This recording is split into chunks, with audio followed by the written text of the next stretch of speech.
भक्त तो भगवान की हमेशा भक्ति में तत्पर रहता है, लेकिन क्या आप जानते हैं इसी तरह भगवान भी अपने भक्त की खुद उनकी सेवा करने के लिए तत्पर रहते हैं। ऐसी ही एक खूबसूरत कथा भगवान जगन्नाथ की हमने अपनी पहली वीडियो में सुनी। कैसे भगवान जगन्नाथ ने अपने भक्त के कष्ट सारे अपने ऊपर ले लिए, जिसकी वजह से भगवान जगन्नाथ 15 दिन के लिए बीमार पड़ जाते हैं और भगवान जगन्नाथ जी ने अपने भक्त को कष्ट से मुक्त किया। यह कष्ट भगवान जगन्नाथ ने कैसे अपने ऊपर लिया, कैसे ज्वर लीला रचाई और किस तरह 15 दिन के लिए वो बीमार हो गए। आज की वीडियो में हम इसी सुंदर कथा को आगे सुनेंगे और भगवान के बीमार पड़ने के पश्चात उन्हें क्या क्या भोग लगाया जाता है। इन 15 दिन परहेज का भोग लगाया जाता है। भगवान का प्रिय भक्त जब ज्वर और उल्टी दस्त से कष्ट में भोग रहा था, तब भगवान स्वयं आए, अपने भक्त की सेवा की और अपने भक्त माधव दास के आखिरी के कष्ट के 15 दिन जो भगवान ने अपने ऊपर ले लिए। तो आइए आज इसी बारे में हम सुनेंगे कि किस तरह से भगवान ने अपने ऊपर कष्ट लेने के लिए क्या किया और ये ज्वर क्या होता है, ज्वर लीला क्या है। आज ये भी मैं आपको इस वीडियो में बताऊंगी। तो इस वीडियो के साथ पूरा अंत तक बने रहें और इस कथा को, इस भाव को बड़े प्रेम भाव से सुने, बहुत ही आनंद आएगा। हरे कृष्णा, राधे राधे आप सभी को। तो चलिए भगवान जगन्नाथ की यह लीला सुनते हैं। हमारे हिंदू धर्म में पूर्णिमा का बहुत ही विशेष महत्व बताया गया है।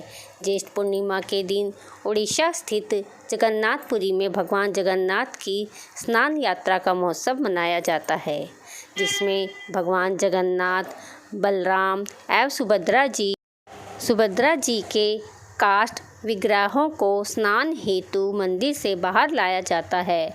इस यात्रा को पहांडी कहते हैं। श्री विग्रहों को मंदिर से बाहर लाने के पश्चात उन्हें सूती धारण करवाया जाता है और पुष्प आसन पर उन्हें विराजमान किया जाता है।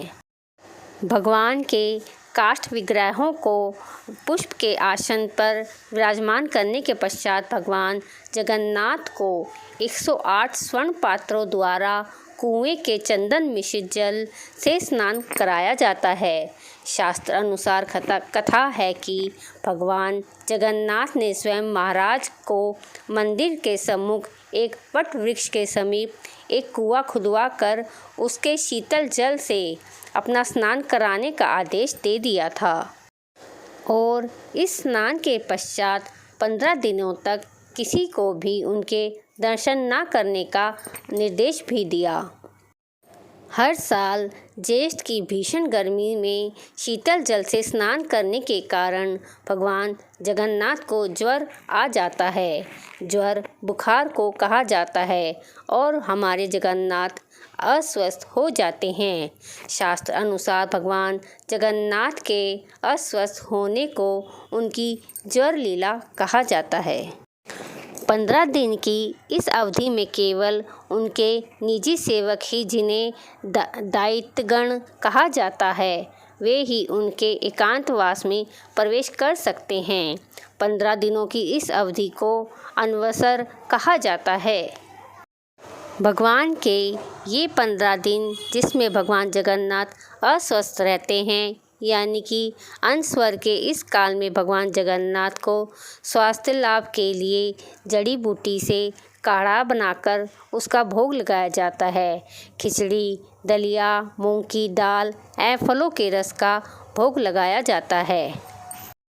यह अनवसर काल के पश्चात भगवान जगन्नाथ पूर्ण रूप से स्वस्थ होकर अपने भक्तों से मिलने के लिए रथ पर सवार होकर निकलते हैं, जिससे सुप्रसिद्ध रथ यात्रा कहते हैं। प्रतिवर्ष यह रथ यात्रा आषाढ़ शुक्ल पक्ष की तिथि को निकाली जाती है।